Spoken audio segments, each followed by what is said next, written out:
Hi అండి. అందరికీ నమస్కారం. Welcome to my channel. ఈ వీడియోలో ప్రభుత్వ ఉద్యోగులకు మరియు పెన్షనర్లకు డీఏ, డీఆర్ విడుదలయ్యే తాజా సమాచారం గురించి ఈ వీడియోలో తెలుసుకుందాము. వీడియో అయితే ఎక్కడే గాని స్కిప్ చేయకుండా ఎండ్ వరకు చూసేయండి. అప్పుడు ఇన్ఫర్మేషన్ పూర్తిగా అర్థమవుతుంది. అలాగే వీడియో చూస్తున్న ప్రతి ఒక్కరు వీడియోకి లైక్ చేయండి ఫ్రెండ్స్. ఈ వీడియోని తోటి ఉద్యోగ, పెన్షన్ మిత్రులతో అయితే షేర్ చేయండి. కొత్తగా మన ఛానల్ చూస్తున్న వారు ఇంకా ఎవరైనా సబ్స్క్రైబ్ చేసుకోకపోతే వెంటనే మన ఛానల్‌ని సబ్స్క్రైబ్ చేసుకోండి. సబ్స్క్రైబ్ చేసుకోవడం వల్ల నేను చేసే ప్రతి ఒక్క వీడియో మీ వరకు రీచ్ అవుతుంది. ఇక ఆలస్యం చేయకుండా వివరాల్లోకైతే వెళ్ళిపోదాము. ఫ్రెండ్స్, ఇక విషయానికొచ్చినట్టయితే సాధారణంగా కేంద్ర ప్రభుత్వంలో పనిచేసే లక్షలాది మంది ఉద్యోగులు, అలాగే పదవి విరమణ పొందిన పెన్షనర్లకు కేంద్ర ప్రభుత్వం ఇచ్చే కరువు భత్యం, డిఆర్ఎస్ అలవెన్స్ మరియు కరువు ఉపశమనం డిఆర్ అనేవి ప్రతి 6 నెలలకోసారి అంటే సంవత్సరానికి 2 సార్లు మంజూరు అవుతాయన్న విషయం మనందరికీ తెలిసిందే. ఈ ప్రక్రియ అంతా కూడా కేంద్ర కేబినెట్ యొక్క ప్రత్యక్ష పర్యవేక్షణలో వారి ఆమోదం పొందిన తర్వాతే అధికారికంగా విడుదలవుతుంది.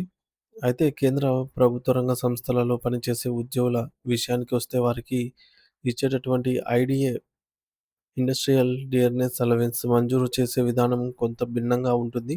ఈ సంస్థలకు డీఏలను మంజూరు చేసే బాధ్యత department of public enterprise DPE చూసుకుంటుంది.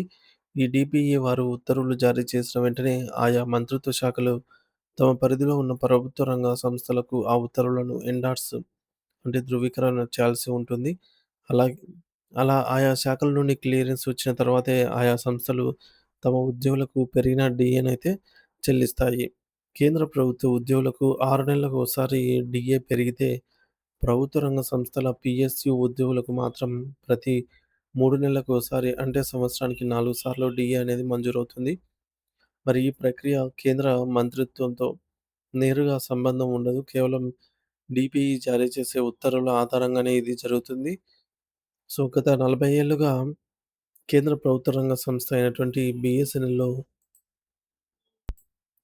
పనిచేసిన తర్వాత గూడా ఒక రిటైర్ ఒక డీఏ మంజూరు అది ఇంకా అమల్లోకి రాకముందే రెండో డీఏ వచ్చే పరిస్థితి గతంలో ఎన్నడూ తలెత్తలేదు.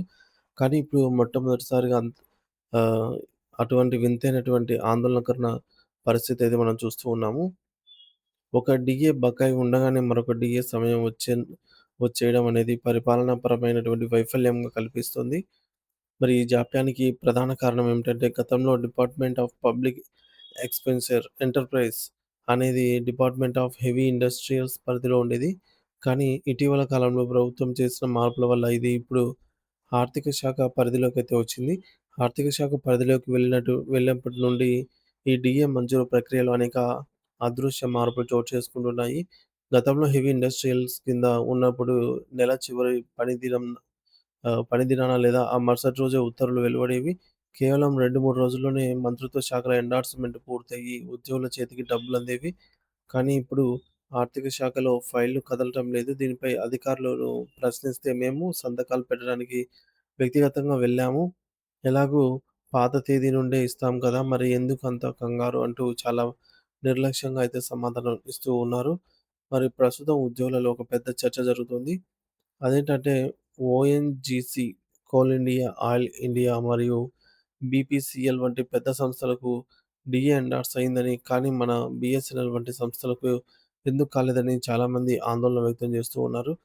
యూనియన్‌లు మరియు పెన్షనర్ల అసోసియేషన్‌లు కూడా సమావేశాలు ఏర్పాటు చేసి ధర్నాలు, అలాగే గేట్ డ్రామా నిర్వహించాలని చెప్పేసి నిర్ణయించుకున్నాయి. అయితే ఇక్కడ ఒక ముఖ్యమైన విషయం గమనించాలి. ఎవరు కూడా మాట్లాడటం లేదు. సో, డీఈపీ ఇచ్చిన ఉత్తర్వులలోని ఐదవ పేరాగ్రాఫ్ నంబర్ 5 గురించి చాలా అసంతృప్తిగా అయితే మనలో ఉంది. ఆ పేరా ప్రకారంగా ఒక సంస్థ డీఏ ఇవ్వాలా? వద్దా? అనేది ఆ సంస్థ యొక్క ఆర్థిక స్థితిగతులు మరియు పనితీరు మీద ఆధారపడి ఉంటుంది అని మరి దానిని సంబంధిత మంత్రిత్వ శాఖ నిర్ణయించాలని అయితే పేర్కొన్నారు. నిజానికి కరువు భత్యం డీఏ అనేది ధరల పెరుగుదల ఆధారంగా ఇచ్చేది. దీనికి సంస్థ లాభనష్టాలతో సంబంధం ఏమిటి? ఒక సంస్థ నష్టాల్లో ఉన్నంత మాత్రాన ఆ సంస్థ ఉద్యోగికి నిత్యావసర వస్తువుల ధరలు పెరగవా? ఈ లింకులను ఎవరూ ప్రశ్నించకపోవడం శోచనీయం. యూనియన్‌లు కూడా ప్రభుత్వానికి కొంత సమాచారం కావాలంట.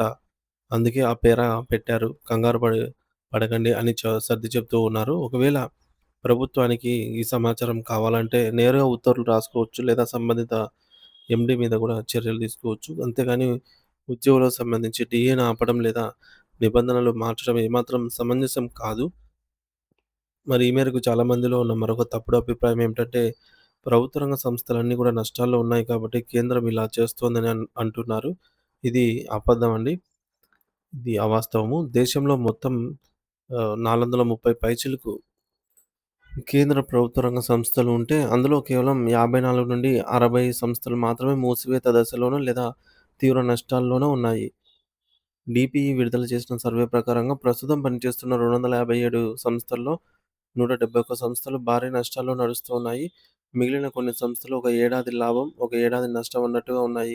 కేవలం బీఎస్ఎన్ఎల్, ఎంటీఎన్ఎల్ వంటి ఒక 57 సంస్థల నష్టాలను సాకుగా చూపి మొత్తం వ్యవస్థలో మార్పులు తీసుకురావడం సరైనది కాదు. లాభాల్లో ఉన్న 170కి పైగా సంస్థలకు నిబంధనల వల్ల ఎటువంటి ఇబ్బందులు ఉండదు. కానీ నష్టాల్లో ఉన్నటువంటి సంస్థల ఉద్యోగుల పరిస్థితి మాత్రం అగమ్యగోచరంగా మారుతోంది. కొందరు ఈ జాప్యానికి ఎన్నికల కోడ్ కారణమని భావిస్తూ ఉన్నారు. 5 రాష్ట్రాల ఎన్నికలు లేదా ఢిల్లీ ఎన్నికల వల్ల డీఏ ఆగిందని అనుకోవటం పొరపాటు. ఎందుకంటే డీఏ అనేది ఒక నిరంతర ప్రక్రియ. దీనికి ఎన్నికల నియమావళి అడ్డురాదు. గతంలో కూడా ఎన్నికల సమయంలో డీఏలు మంజూరైన సందర్భాలు ఉన్నాయి. మరికొందరికైతే కరోనా కాలంలో లాగానే డీఏలను పూర్తిగా నిలిపివేస్తారేమో అని భయపడుతున్నారు. కేంద్రం క్యాబినెట్ ఎజెండాలో ఉన్నటువంటి డీఏ అంశాన్ని చివరి నిమిషంలో తొలగించడం ఈ అనుమానాలకు బలాన్ని ఇస్తోంది. 8వ వేతన సంఘం ఏర్పాటుకు సమయం దగ్గర పడుతూ ఉన్నటువంటి తరుణంలో ప్రభుత్వం తీసుకుంటున్న ఇటువంటి అస్పష్టమైన నిర్ణయాలు ఉద్యోగులలో అయోమయాన్ని కలిగిస్తూ ఉన్నాయన్నమాట. ప్రభుత్వం నుండి స్పష్టమైన ప్రకటన వచ్చే వరకు వేచి చూడాల్సి అయితే ఉంది.